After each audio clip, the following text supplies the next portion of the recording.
Саламатсыңарбы балдар?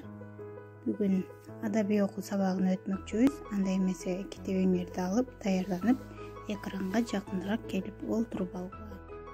Бүгүнкү биздин өтө турган жаңы темабыз китебиңердин 68-бетиндеги козу телүү деген элдик ырды өтмөкчүбүз. Даяр болсоңор, анда баштадык. Түшөй, түшөй, түшөй коюм, өз балаңды жерсең, өз башыңа көрүнсүн. Түшөй, түшөй, түшөй коюм, каралды балаң жерисең, как башыңа көрүнсүн. Алынбасаң козуңа, ачкадан өлсө балаңыз, убалы кандай санаңыз.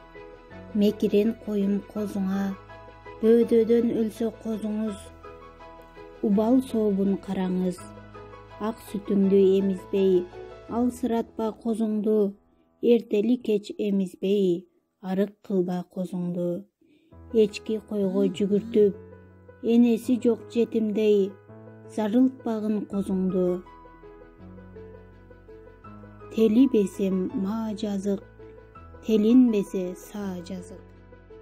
Ырыбыз соңуна чыкты, андай эмесе сөздүктөр менен таанышып алайлы. Түшөй, түшөй деген бул койду чакырат. Козу телүү деген бул эмизүү дегенди түшүндүрөт. Бөөдөдөн деген кокустуктан, ма, са деген бул мага, сага дегенди түшүндүрөт. Андай эмесе суроолорго жооп беребиз. Козу телүү деген сөздүн өзүн кандай түшүнөсүңөр?